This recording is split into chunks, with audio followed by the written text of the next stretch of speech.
We interrupt this program to bust the latest piece of fake news that is sweeping our nation. Social media is ruining childhood. That's right, Amy. First, Socrates believed writing would ruin our memory capabilities. Then, the ballpoint pen took a bad rap for the failing art of handwriting. Next, it was radio's turn to be blamed for interfering with the interests of children. How about that nasty screen we call TV? And don't get me started on video games. And now, social media is in the spotlight for ruining childhood. But is it really ruining childhood, or is social media simply being framed as a villain, when in actuality it is helping children and people of all ages in so many positive ways? So, why is social media not ruining childhood?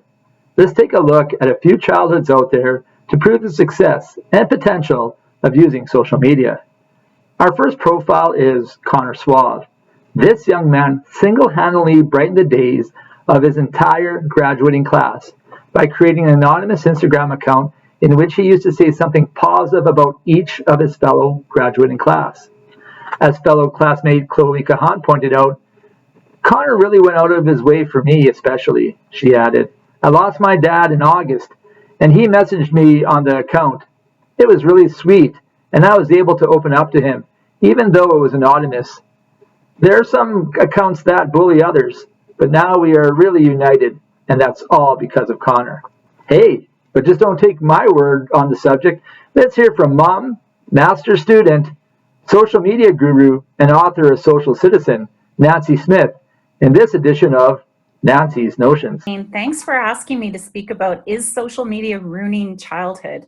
Well, I absolutely think it's not, and for a couple of reasons.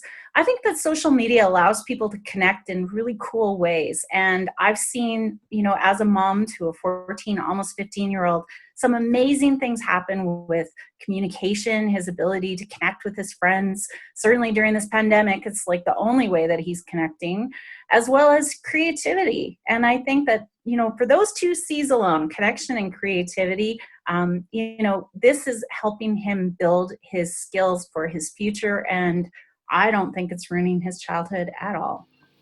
Although some may argue that heavy social media use can isolate kids, studies have found that teens now state that they are less lonely than teens in past decades. They report feeling less isolated and have actually become more socially adept, partly due to an increase in technology use. Our second profile is Olivia Van Luchty. Olivia is a passionate advocate for books and using social media to promote student voice and audience.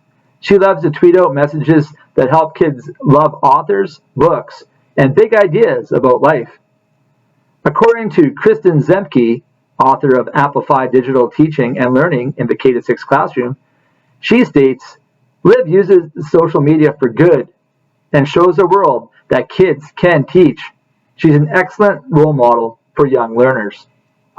Let's get another perspective on this topic from teacher and former ECI 830 student Daniel Dion in this week's Double Down with Daniel. Social media is definitely not changing society or ruining childhood. I would argue that social media is changing the way kids are living within society these days.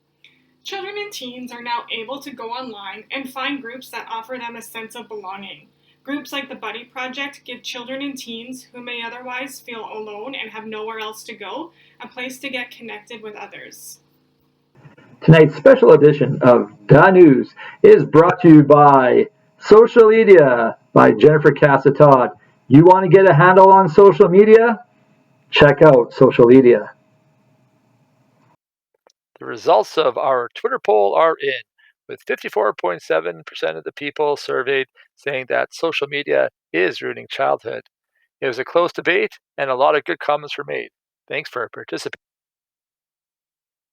For more proof, check out our Wakelet at bit.ly/notruining. This is